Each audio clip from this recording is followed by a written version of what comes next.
yesterday. He's got the Dudes on Dudes podcast with his former teammate. And they were discussing Derrick Henry. And Gronk gave Derrick Henry really the ultimate praise. The best thing you can say about somebody in terms of their character. Him too, man. He's a true role model, man. He's never gets in trouble. Never on the field, never off Kings the field is he in trouble. He doesn't smoke. He doesn't drink. He eats completely clean. He's basically on the Tom Brady diet. I think he's a vegan. While eating. I think he's vegan. He might be vegan. I'm not sure about that. He possibly could be. I mean, no gluten, he cuts the sugar down. It's all real sugar and fruits and all that good stuff. He takes care of his body, does the cryo tanks, saunas. He actually goes to the same treatment guy that I see as well, my friend Bobo, who's out of Nashville. He gets those vitamin bags and hydration bags to make sure that he's always good to go, on top of his games. He's always burning fuel, so he's got to always make sure the vitamins and fuel are always coming in. He's just doing everything right, and that's what I love about him. He's a great example to the young generation. Ooh. When you got grown men basically saying – you're an example for kids. That's pretty good. Yeah,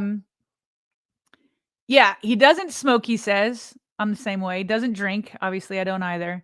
That clean eating, I try, but that takes some serious willpower. And this kind of stuff, you want to be an athlete that can continue to defy the odds and be a running back in the NFL into your 30s. He's, like he said, he's on that Tom Brady diet. You want to extend your career. You want to show people that 30-year-old quarterbacks can keep going. These are the type of sacrifices you got to make. I can eat clean for like a good week, but then I'll be like on the weekends, I'll be cheating a little bit. Something tells me Derrick Henry, he's not cheating. I missed Friday's show. I don't know if Bobby covered it, but he's no nonsense. Did you see that look he gave into the camera when they asked him, "Oh, what is it? What did they ask him?" And he looked at the camera. He's like, "I don't care. And he's like, "Next question," basically. Just all about his business all the time. Rob Gronkowski, he's a true role model. Then he later said Titans kind of didn't give him the respect that he deserved last year. Like they let Derrick Henry walk. I'm kind of happy they did. Although I would have been happier if they went ahead and went through with the trade prior to the Ravens last year, reportedly about to go down. Now, this is a good guy to have on your franchise. This is a guy that you can say, same as Lamar. You can say, I can pay him millions and make him the face of my franchise. I can pay him millions and make him the face of my franchise because he's a beast on the field and a great dude off of it. And those are your Ravens leaders, Lamar Jackson and Derrick Henry. And they have a burning desire to win. If you all think that guys like this, a guy like Derrick Henry who has the self-mastery that he has, if you think that Eagles loss or anything else is getting them down, no. It's just like what Lamar said. Can't wait till this bye is over. A lot of guys need the bye. They need to get right. They need to get healthy. They need to get a rest. They need all of that. No, these guys, if they had it their way, there would be no bye. That is the top-notch self-mastery that these guys have. And yeah, I wouldn't mind my kids looking at that and saying, you know what? That's the work ethic I need to be great. Okay, now, this one I also got tagged on. Let's bring it up a little bit bigger here. James Jones. Actually, before we do that, I got to get a read in here for Homage. So let's do this. Let's get a couple more super chats. I got to get used to doing this solo. Bobby's gotten used to it. I got to make sure I get all these things up and talk at the same time. Okay. Couple more super chats. We'll do an ad read and then we'll get going. B-Riz says, appreciate you, Vault, from Niagara Falls, California. No, Niagara Falls. My bad. Canada. How did I read that wrong? Appreciate you, B-Riz. Black Daniel says, I recall a time when this team was built to beat Pittsburgh with less talent. If nothing else, split the series. #Vault. That's true. That's true. 77 Figure says, Peyton won 2003 MVP with 29 touchdowns, 10 interceptions, 12-4 record, 100. Well, the Ravens have already lost 5, but if they could run the tables, then yeah, that might be able to work out there. All right, let's see here. Okay, as I mentioned at the top of the show, this episode is brought to you by Homage, which is a throwback sports apparel company. And as you can see here, Homage is putting out their holiday collection for all sports, by the way. It's not just the NFL. It's not just the Ravens. If you want to get out there and get holiday gifts for this Christmas season, you can go, obviously, Ravens. There's the Ravens ugly sweater theme that they got going on for this holiday season, the crew neck sweater. Nice looking there. But if you have holiday gifts that you want to give others, you can do NFL, NBA, WNBA, MLB, MLS. They do it all. So there's their holiday sweater for the Ravens right there. Let me show you what else they have as I go over here. They are featuring their new Charm City Baltimore t-shirts. So if you like that, hey, if you like this one and you are chosen to be the giveaway winner, you can pick that one up. You can pick up the one I've got with Lamar Jackson. There's a ton of t-shirts that you can look and choose from. In fact, let me show you a little bit all through here, all the Ravens gear right here. Look at all these t-shirts. If you need a hoodie, you got yourself a hoodie. But all these t-shirts, if you're a winner, you can choose from any of these t-shirts to be sent to your house for free, just for supporting the Vault and for putting in a super chat with the #Vault, liking the video, and subscribing. So check out Homage, all their stuff. If you are doing some holiday shopping and you want it here by the time Christmas has arrived, make sure you get your orders in by December 9th. That is when they can guarantee that it will make it to your home just in time for the holidays. So we sure appreciate Homage. They've been a great partner.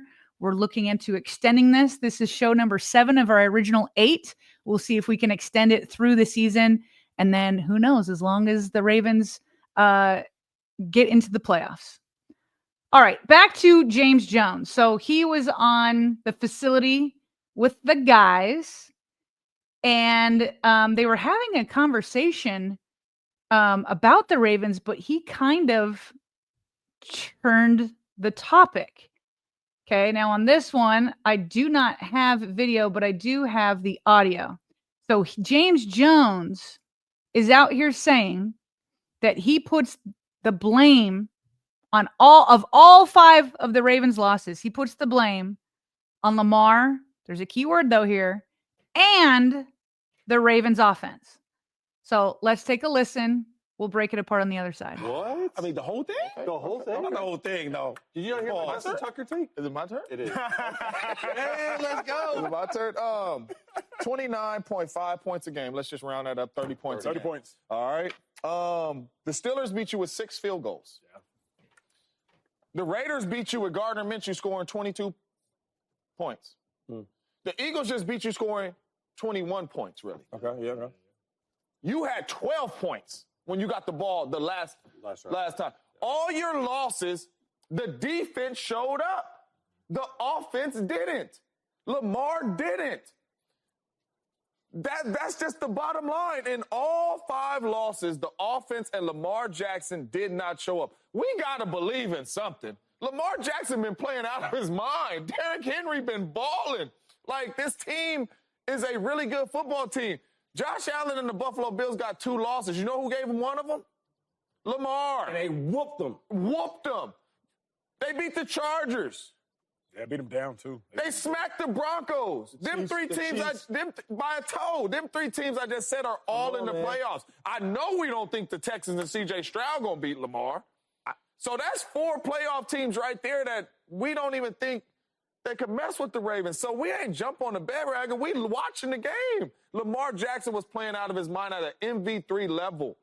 King Henry was running the ball. In their losses, the offense wasn't that offense. What did you call them? Greatest show on grass? They weren't that offense. The defense played well. They weren't that offense. And if the offense don't play well, they're not going to win a Super Bowl. They are like from the 2010s to the 2020 Packers. Defense get a couple turnovers. Offense, we know we got to score 30. And if we don't, when we walk into that locker room, we're going to say it's our fault. Because we know how our defense is set up. They set up to get turnovers. We set up to score points. If we don't score points, we're not going to win the game. That is how the Baltimore Ravens are set up this year. Lamar Jackson has to deliver. In the losses, him and King Henry ain't delivered in that offense. Hey, Lamar in the offense. All right. So a couple things on this. First of all, the blanket statement that all the blame, because they try to clarify it, they try to give James Jones an out. Like, you want to put all the blame on the offense? And he said, is it my turn to speak or not? So he's standing by it, okay? Obviously, there's the Justin Tucker kicks. There's the defense prior to the last 2 games. Defense hardly could stop a nosebleed, it felt like, okay? So it's just blanket statements like that. You set yourself up for either looking dumb or getting on a national show, because that's kind of how you have to talk, and that's how you get clicks, and that's how you get ratings and all that kind of stuff. So maybe you're looking smart, okay? So the blanket statement is dumb. But you have to ask yourself, does James Jones have a point in there? Can his overall blanket statement conclusion be wrong, but have a point in there? And I think there's buried in there a point. Now, let's make something straight before I give credit to one of his points. Okay, right here, let's blow it up a little bit bigger. Right here is a chart. Defensive adjusted yards above replacement, so your DYAR chart. What does that mean? This chart basically is a player's total value over a course of a season. And so that value is either above or below. You can see all the below guys. A replacement level alternative. So it's basically saying, if you are to replace, say, Bryce Young, you could get a better replacement with how he's playing this season. Obviously, they can talk about his growth and he's a rookie and all that kind of stuff, but you could easily find somebody to replace him. Now go all the way to the end of the chart. Look at Lamar Jackson. He's at the top of this chart in terms of DAYR, meaning he has the most value of any player in the NFL over the entire course of this season. Number 2 is Joe Burrow, and he's towering over Burrow. Do you see how this chart incrementally goes up? Like, it's almost like you could step up it. It looks like a bunch of steps. Easily step up it. You'd have to jump up with your hands to try to grab the top of Lamar's bar from Joe Burrow's bar. It goes from 925 to 1400. Everything else are incremental steps. So that's why it's hard to be like, this feels dumb. What do you mean that it's all on Lamar and the offense that the Ravens have had their losses? What do you mean? Like, how can you say that when he's the most valuable player by these stats? Let me give you something else of how valuable Lamar is that Cole Jackson pointed out yesterday. He pointed out that the Ravens' offensive line efficiency is now down to 13th in the NFL. It's actually average, okay? with how bad things looked yesterday, you're like, okay, all right, they're average. But when an average team goes up and against an elite defensive line, you start to suffer, which is what we saw against the Eagles. But anyway, the Ravens' offensive line efficiency is 13th in the NFL according to Pro Football Focus. But what Cole also points out, he says, what's interesting is that they're the second lowest in sacks and third lowest in quarterback hits. So wait, you're 13th overall, but you're really good in allowing sacks and quarterback hits. But check this out. They're the 5th highest in hurries. So why is it these two extremes? You're really good in not allowing sacks. You're really good in not allowing quarterback hits, but you're the 5th highest in hurries allowed? As Cole says, that shows the Lamar Jackson effect. Lamar can't scramble away from hurries, but he can avoid sacks and quarterback hits. Really shows how he's helping that pass block efficiency in terms of outcomes. So you take that back to James Jones, and it's like, how can you put this all on Lamar? But he did say Lamar and the offense. Okay. So this is where I feel like James Jones has a point. He's talking about how the Ravens formula for winning this year. Ravens still do have a lot of money on that defensive side. Marcus Williams, Roquan and Marlon, but at least they're out there playing. Okay, there's some money there. But if we're all being honest with ourselves, we've been saying since super early in the season, the way the Ravens are going to win in the playoffs and beyond, if they can, is through the offense. It's through the offense. And so if the offense doesn't show up, now luckily the defense has turned the corner the last 2 games, but it's the offense that's got to show up. Now check out this stat. This is where James Jones has a point. In the Ravens wins this year, the offense has averaged 35.1 points. The defense in those wins has averaged giving up 24.3 points. In the losses, check out the losses now. In the Ravens losses, let's go defense first. The defense has averaged 24.8 points. Wait, what? The defense, whether they're winning or losing, the defense is giving up 24 points a game in both the wins and losses. Now, obviously, you have some extremes, but when you average it all together, the defense is the same.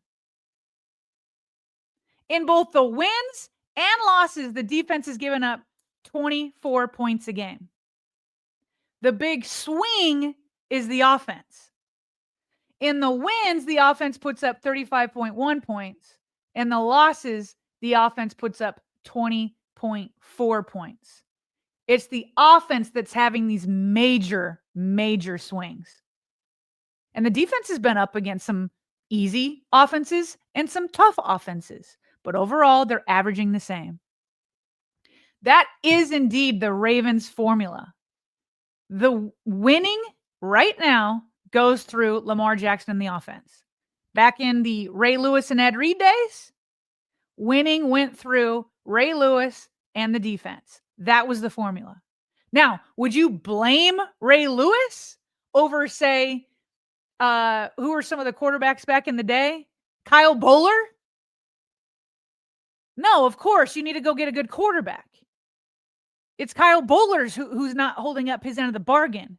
But when you're looking at it through the prism of the strategy of how you win, it was like Ray and Ed and those guys had to come week in and week out. They couldn't have an off week or they would lose because Kyle Bowler was not going to hold up his end of the bargain. That was never happening. And now it's flipped in 2024. Right now, it's like if the Ravens want to win, it's got to be on Lamar. It's got to be on Derrick. It's got to be on Zay. It's got to be the offense. So as long as James Jones is putting in and the offense, I think he has a point. That is how the Ravens have to win. So if the offense goes out there and puts up a clunker, okay, we can still allow that. But it goes back to what we said yesterday when we highlighted some of the quotes from T. Martin. T. Martin said, we have to learn how to win ugly on offense. So if you're going to have an off day, or you're going to go up against an elite defensive line like you just saw, and your offensive line isn't going to be great. Got it. But you got to figure out a way to win ugly in those situations. You got to figure it out. The defense did as much as can be expected. If they did more, then wow. But we don't expect that. We do expect it from the offense. So that's why it's kind of like it's dumb. Like, would you blame Ray Lewis over Kyle Bowler? No. But that was the formula. So if Ray Lewis has an off day, then the formula doesn't work. And now the flip is true today.